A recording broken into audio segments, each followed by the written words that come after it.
Hello, everyone, and welcome to another Tuesday evening lesson here on our YouTube channel. If you're new to the channel, feel free to peruse through the first, second, and third semesters to the introduction to the wisdom of Kabbalah. And if you like what you hear, what you see, you're more than welcome to go to Kabbalah.info and join the KABU Academy to study with like-minded people from all around the world. In the interim, as we do with every Tuesday, we're going to carry on currently with the Shamati articles. We're on number 22. So let's get smashing with that. And if you have any queries or questions, as usual, you can shoot them through and we'll see what we can do. All righty, just bear with me 1 second so we can put the questions on there. Okay. And that's that. Rightio. Okay, so let's get started already.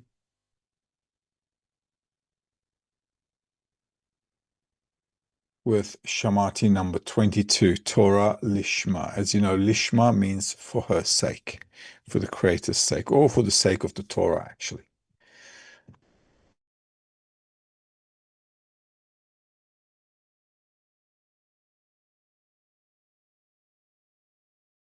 Called Lishma. Just bear with me. Let me close a few things here so we can stop with the noise in the background. Okay, great. I'll start again. Torah Lishma, Shamati number 22.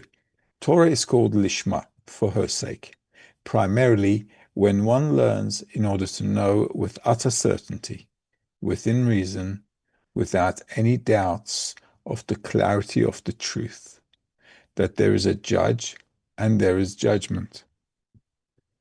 There is a judgment means that one sees reality as it appears to our eyes.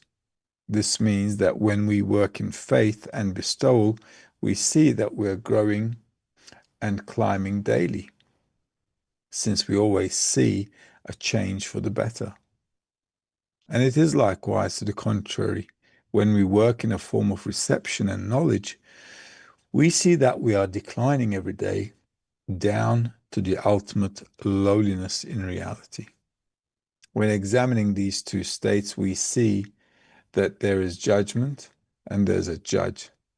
Since while we do not follow the laws of the Torah of truth, we are punished instantly. In that state, we see that there is just judgment. In other words, we see that this is precisely the best way which is fit and can achieve the truth. This is considered that the judgment is just, that only in this manner can we come to the ultimate goal to understand within reason, with complete and absolute understanding of which there is no higher, that only by way of faith and bestowal can we achieve the purpose. Thus, if one studies for this purpose, to understand that there is judgment and there is a judge, this is called Torah Lishma.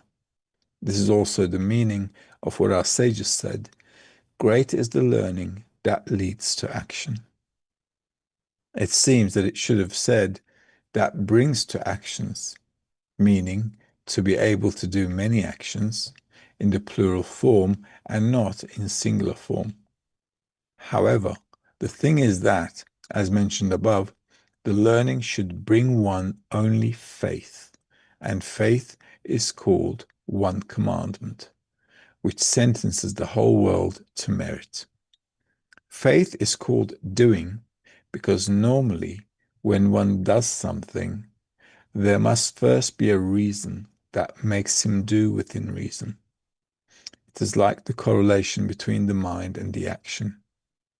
However, when something is above reason, when the reason does not let him do that thing, but to the contrary, we must say that there is no reason in this act, but only an act.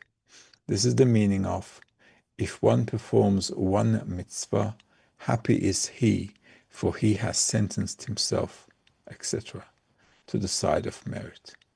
This is the meaning of great is the learning that leads to action, meaning an act without reason, called above reason. All right, any questions? Looks like we don't have any questions. Fair enough. Let's read it paragraph by paragraph and see what we can get out of it. Shamati articles are very good for inner work. So whenever we're going through states, if you can focus on reading Shamati articles, listening to them, then you'll find a solution to whatever you're going through. Okay. Torah Lishma, right? Torah means teaching. From the words Teorah, which is lighting, right? Light actually. And from the word Horah.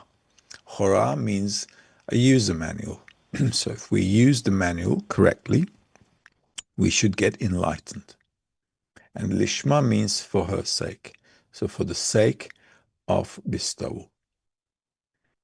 So let's go paragraph by paragraph.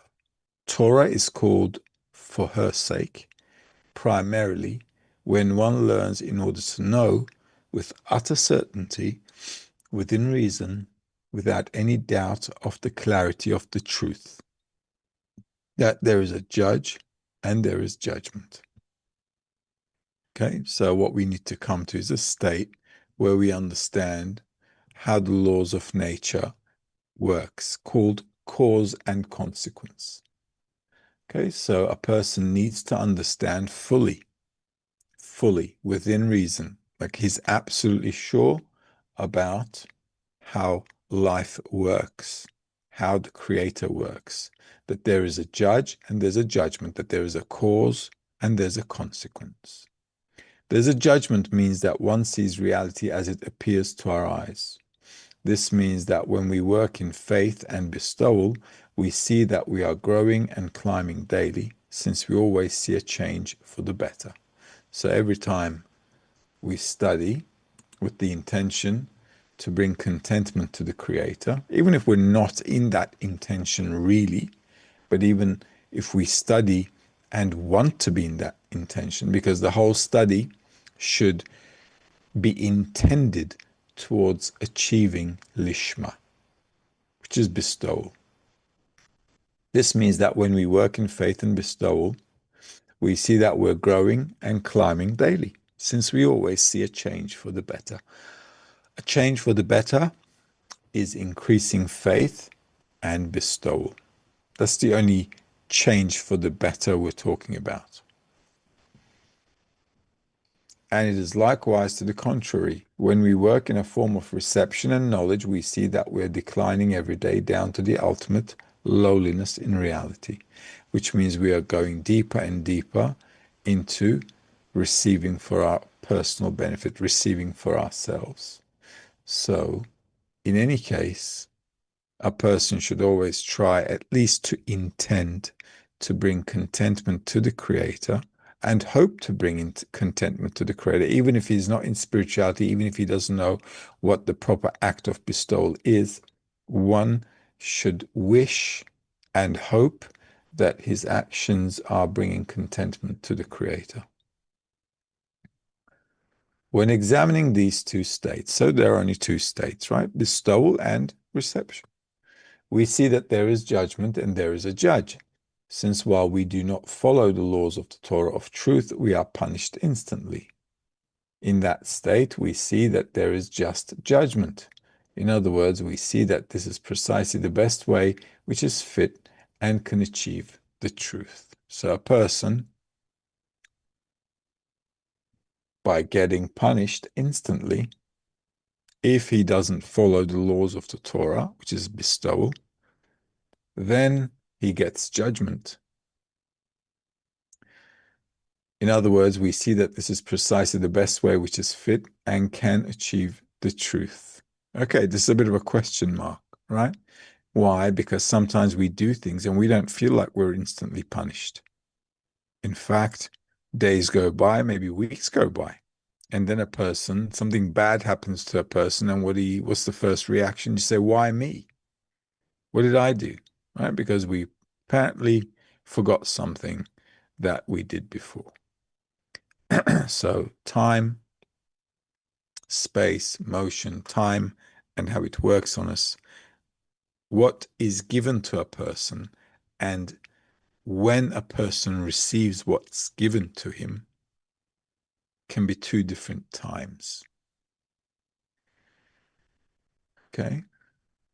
If we are in attainment, we discover cause and consequence, then a person doing something wrong immediately understand that's the wrong thing to do.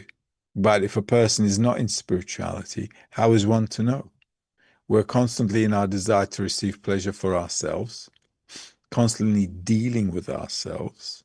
So we don't see any cause and consequence happening immediately, right? This is considered that the judgment is just, that only in this manner can we come to the ultimate goal, to understand within reason, with complete and absolute understanding, of which there is no higher, that only by way of faith and bestowal we can achieve the purpose. So a person can see that immediate cause and consequence only and only if they are in faith, and faith means bestowal. Right? That only by way of faith and bestowal can we achieve the purpose. So a person must have an additional sense where he understands what bestowal is. And accordingly, he can act properly. And if he fails to act, there is judgment. But that judgment is actually a condition where he can learn. So there's the judge and the judgment. It's pretty much like the laws of nature. I do something and there's a consequence to everything. And if I make a mistake, if I fall, let's say there is the law of gravity. If I fall, I get punished for it, right? Because I'm falling. So the same kind of thing. A person needs to raise him or herself to a higher level of understanding where we can see cause and consequence clearly. Thus, if one studies for this purpose to understand that there is judgment and there is a judge, this is called Torah Lishma.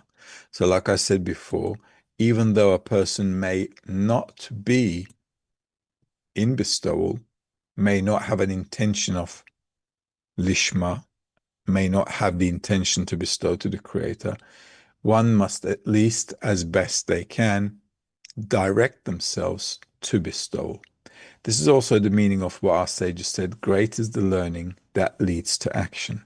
So through the study, as we study more and more and more, we should start to come to that action of bestowal. This is why we study constantly, right? Every day. It seems that it should have said that brings to actions, meaning to be able to do many actions in the plural form and not in singular form. However, the thing is that, as mentioned above, the learning should bring one only faith, and faith is called one commandment, which sentences the whole world to merit. So initially, if we just stick our heads in and get that first correction done, the rest hopefully will flow. This is why I've also heard from the Rav on several occasions that the first step of spirituality is the most difficult. But once a person is born in spirituality, then things flow a bit more smoother.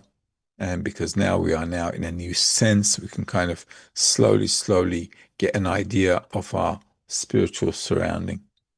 Faith is called doing because normally when one does something, there must first be a reason that makes him do within reason. It's like the correlation between the mind and the action. However, when something is above reason, when the reason does not let him do that thing, but to the contrary, we must say that there is no reason in this act, but only an act. This is the meaning of if one performs one commandment, happy is he, for he has sentenced himself to the side of merit. And this is the meaning of great is the learning that leads to action, meaning an act without reason called above reason. Now in spirituality, there are many steps. So with every step, a person has to go above reason, meaning has to attain bestowal on top of that desire. right? So let's say we have a new desire, new level of coarseness that appears in us, and we have to go above reason. So with greater aviyut, coarseness revealed in us, a person then has to go above reason to elevate themselves to a higher state. And that's called a commandment. So every time I correct my vessel from reception to bestowal, then that's called a commandment, a mitzvah, a good deed. And this is why it says this is the meaning of great is the learning that leads to action. So a person learns, and every time a high level of coarseness appears in a person must then go above reason, above the desire to receive. And that's called an action without reason. Why? Because currently that state is not within his reason. So that's why it has to go above reason first. And then when you go above reason, and when you're capable of bestowing fully with that desire, with an intention to bestow, then that level will become within reason, right? Until you open up your next coarseness, then you'll have to go above reason again, and so on and so on. The same thing as we grow up. So this is nothing really new.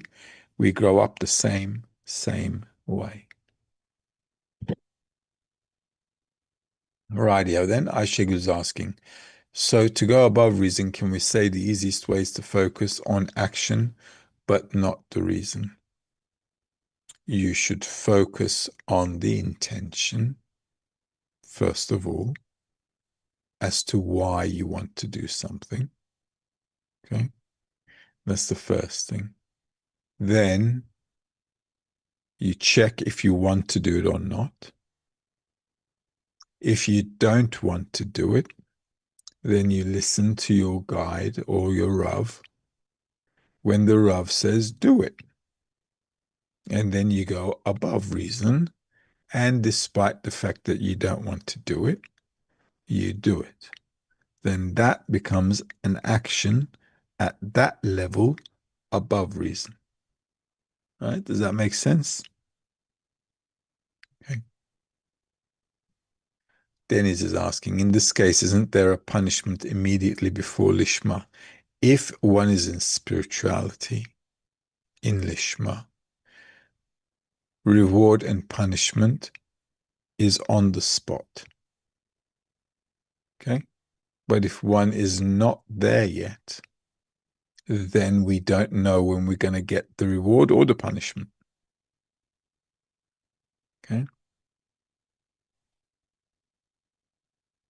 Pelin's asking, when I fall into the will to receive, I feel as if I will never be able to attain the goal. But when I quickly come out of it through the environment, I tell myself this is how the path works. This has started happening all the time. Will the progress always be like this? Well, yeah, this is how we get used to everything. But every you have to use every opportunity to learn. Okay? So you have to learn from the descent as much as you can and grow, and it should make you stronger and stronger and stronger. Right? This is why we have descents. Descents should make us stronger. It should make us smarter as well, because we are evaluating everything we're going through. All right. If you're elevated, no, not good for learning. If you're getting shaken up a little bit, it's good for learning. Sumaya is asking, is the judge my inner voice? No. The judge and the judgment comes from above. All right. It's like having parents. The child does something shouldn't do, there must be a judge and a judgment. Okay. Then he's asking, after Lishma, do we see that the punishment comes immediately? Well, we should. Okay, punishment in Lishma means I'm disconnected from the Creator. Okay, that's what a punishment is in spirituality. I feel disconnected. Our connection isn't good. That's punishment. And when my desire to receive increases, I will feel that disconnection. And then that is the judgment. Okay?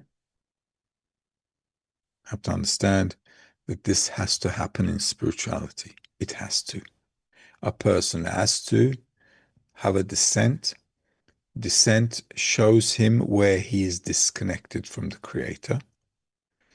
By seeing what's broken, he can now build a connection with the Creator. All right? It's very important to understand. This is how you should be working with the friends as well. When you're working with the friends, you should see where your connection is broken and work on that specific thing that's broken to fix it.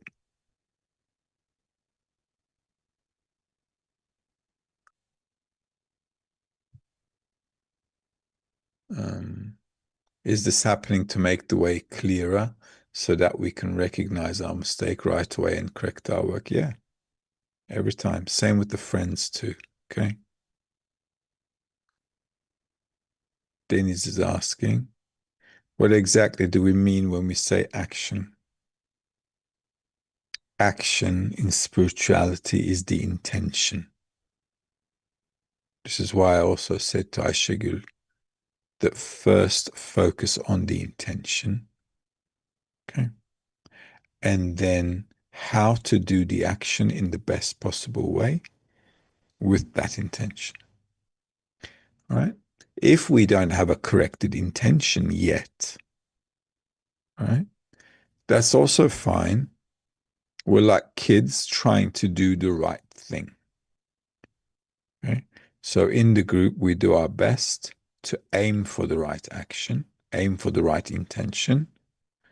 And from within the group, as much as we've learned and understood, we do actions that are considered good for our spiritual development. You know, connecting with the friends, helping each other, all that kind of stuff is going to turn into an action. Okay. And sometimes because our egoism increases, we will not want to do those things. Okay. And when you do not want to do those things, like connect with the friends, help the friends, and so on, then you have to go, according to the article, above reason. Okay. Despite the fact that I don't want to do something, I do it. All right. And to do that, you need strength from the environment. All right. The friends, the books, the guide. That's the environment. Ingrid's asking how to see friends corrected while seeing them not corrected. Well, the attitude to that is, as we learn in the wisdom of Kabbalah, one who sees a fault sees the faults in himself or herself. So if I see a friend with a fault, I understand that my eyes are not seeing the truth.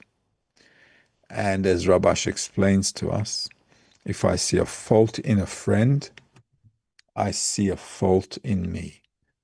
Right? So I have to evaluate things from my lack of correct vision, let's say. Right? So I have to change my glasses and get a new pair where I see the friend corrected. What kind of an action can you do if you see a friend doing something wrong? In any case, we have to evaluate the situation, right? Is this action wrong just in my eyes, or is it wrong in the eyes of other friends in the 10 as well? Okay, so we have to think maybe the friend is wrong. Okay, but the initial approach is that my eyes are seeing the situation incorrectly. But if I check the situation and if other friends also agree that the friend is doing something that's going to damage or that is damaging our spiritual path or our goal, then then that needs evaluation. Then the friend is wrong. Mm, okay. So we have to make sure that we evaluate everything correctly in the 10. This is why the 10 needs to really function well. Okay. But initially, one who sees a fault sees through their own faults. That's the first approach. And if only I see the situation as such, then I have to work on connecting with that friend now more than before so that I can cover that situation with love. All right. So if I have a problem with a friend, it's a good situation because now I have an opportunity to increase the connection, the love between us. If I don't do that, well, then I get judgment from above. Well, like he says, there's a judge and there's judgment. Okay. I have to grow up. Okay. So if I see something wrong in the friend and I see that only I'm seeing that wrong, so I have to correct myself. Okay? But like I said, you need to evaluate it in the 10 as well. Devran's asking, will something that initially feels beyond reason eventually start to make sense within reason? Is that the natural process? Yeah, of course. At the end of the day, look, in the first paragraph, look what he says. Let's get back to the first paragraph.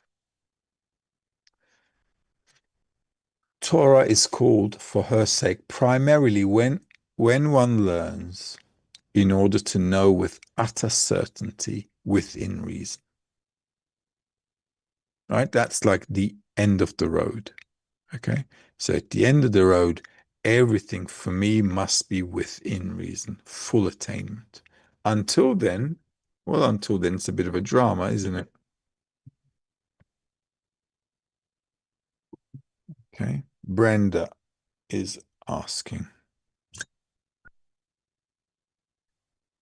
we get punished for not intending to bring contentment to the Creator. Well, I wouldn't call it punishment.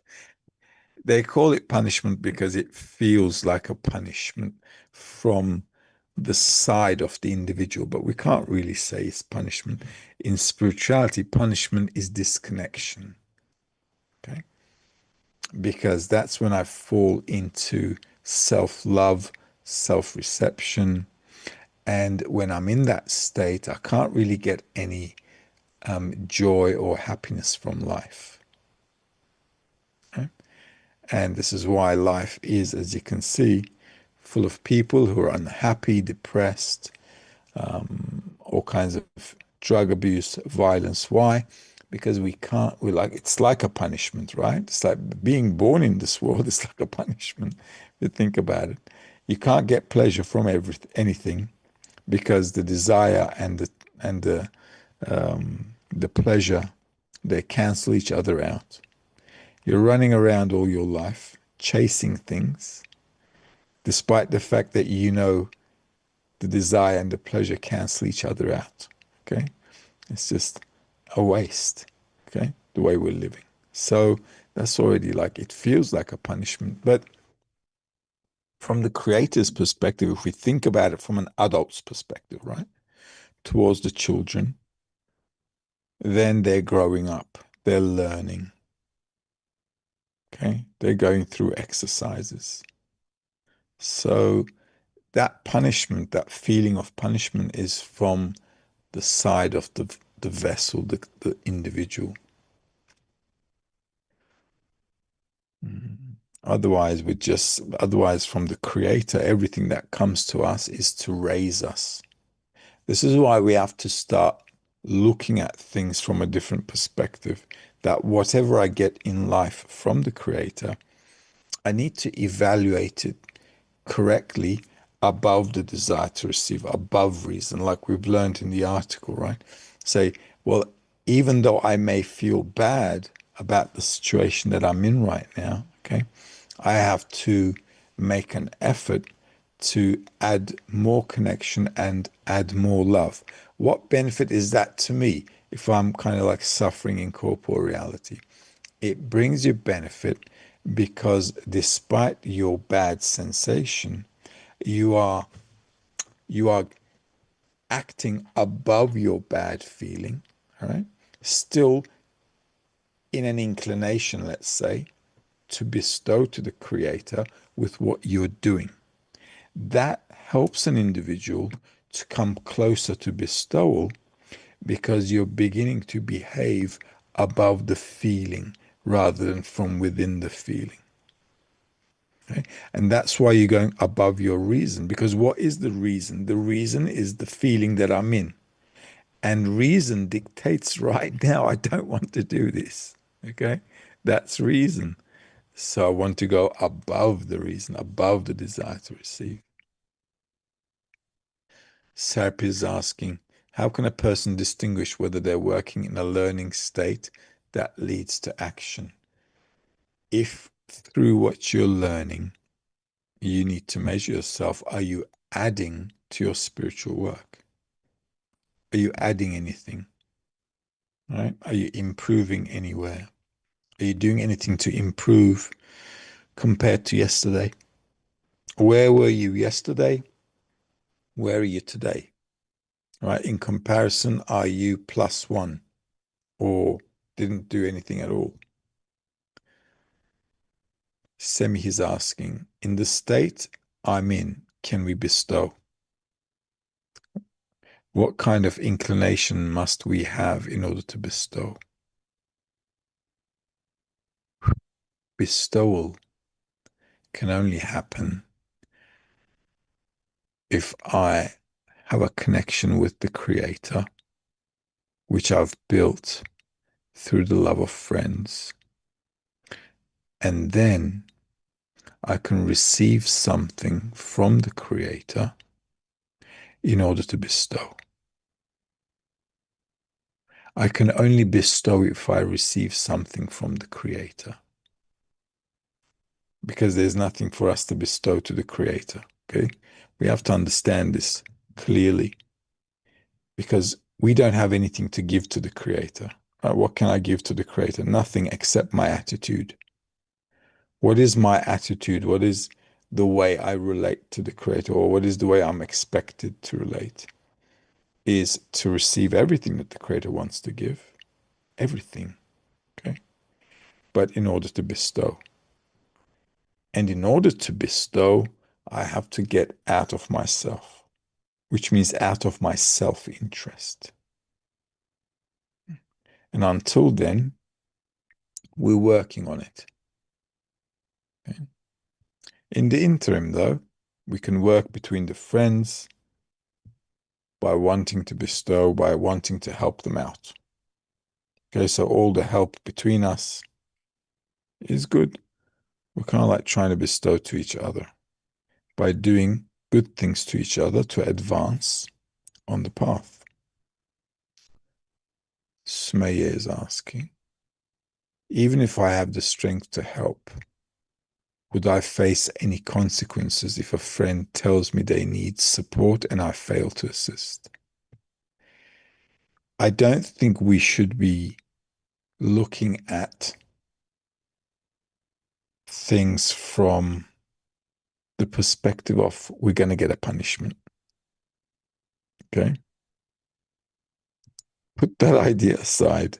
Everybody just focus on how we can be good to each other and nobody worry about punishment. Okay? Let's just do the best we can. Okay? And if we can't do the best we can, surely it's an opportunity to learn. Okay? But otherwise, you're going to start treating the wisdom of Kabbalah like a religion where there's reward and punishment. And we don't want to be defining reward and punishment incorrectly. Okay? How does not supporting a friend in a difficult moment harm our path and our friendship? Because that's when we're stealing. Okay. I could do something good to a friend and I didn't. It's the same as stealing from someone. I have to learn from that situation. Mahir is asking, how is it that belief in the mind becomes the only action capable of shifting all balance towards virtue? When he's talking about understanding in the first paragraph, he's talking about complete attainment. Okay, complete and absolute attainment. And that's where we need to get to. And is desire, therefore, something that comes from above? Well, we can say everything comes from above, everything comes from the Creator. That's why there's a judge, there's a judgment. Yeah, everything comes from the Creator. But what are we studying for if everything comes from the Creator? We're studying how to relate to what comes from the Creator. Okay, so something happens. How am I going to relate to that? Okay. And that attitude is what we want to build correctly, right? Spirituality is building the correct attitude to the Creator. So whatever happens, how can I relate correctly to the Creator? Okay. Nazan's asking, in times of dissent, how can remembering the just judgment return me to the path of faith and bestowal? Well, remembering isn't enough. You have to also make sure you put some action behind it, like it says. What good is me remembering if I'm cursing the Creator all day? Let's think about that for a moment. Okay. I'm in a dissent, let's say. Dissent is I'm disconnected from the Creator. What does that mean? It means I'm disconnected from the love of others and from bestowal.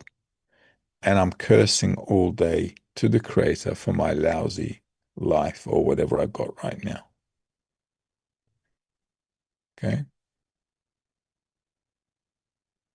How can remembering the Creator in any case return me to the path of faith and bestowal? It can't. Only the environment can. And if the environment isn't strong, you will remain cursing at the Creator. All right? So a strong environment is needed so I can snap out of it.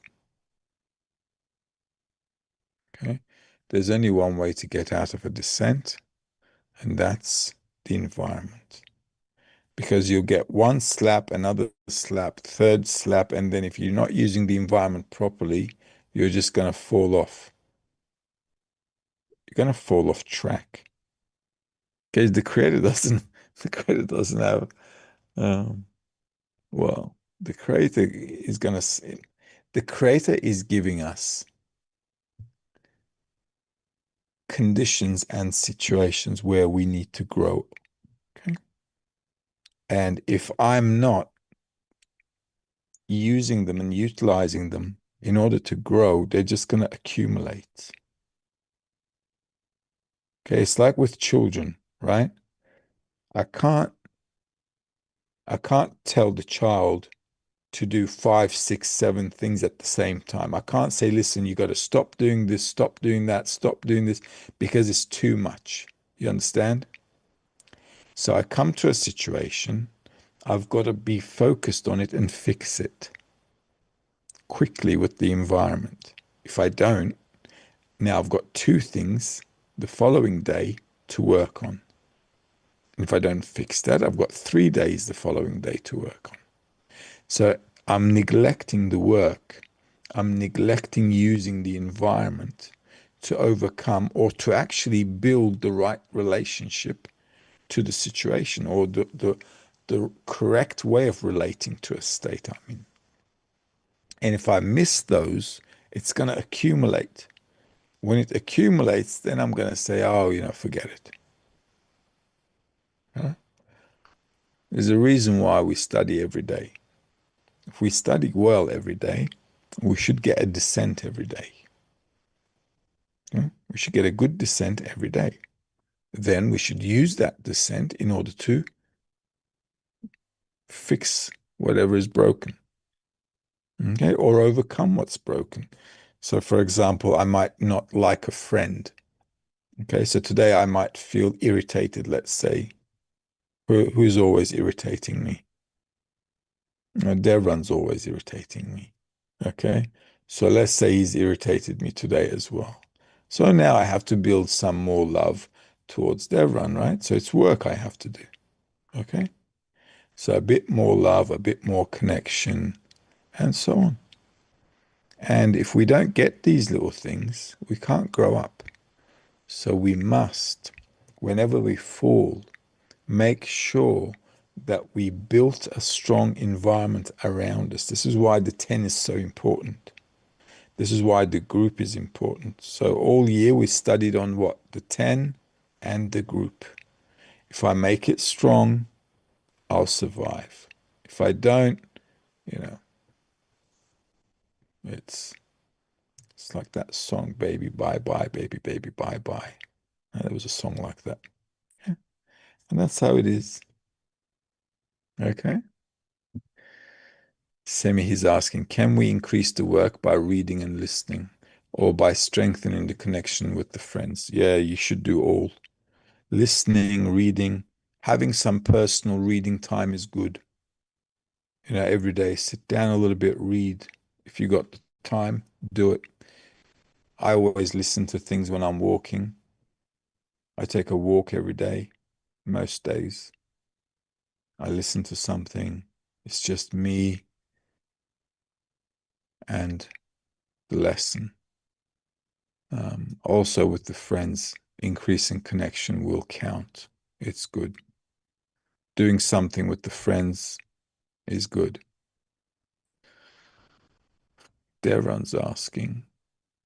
I asked the creator for a path and he opened one for me, but some parts of it conflict with the ethics of corporeal life.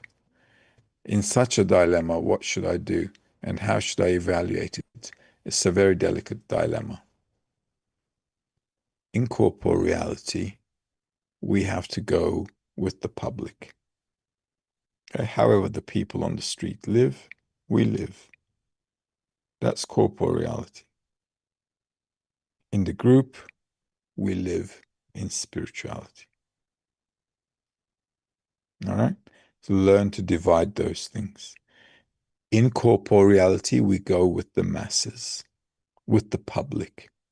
In wisdom, we go with the Kabbalists. All right? If you get that sorted out, you should be just fine. All right. We'll call it a night and we'll see how things pan out for us. Hopefully next Tuesday, we'll be back in action doing the next one. Also, in the interim, there is a Unity Day on the 7th, right? 7th of December. There's a Unity Day. It's good if you all participate and if you're all in there with your groups and your tens. So all of us in the world can strengthen ourselves. See, this is a group action. All right, so this is an action to connect with the friends and to raise ourselves to a higher level of bestowal. So let's all participate and do the best we can. All right, have a good night, everyone.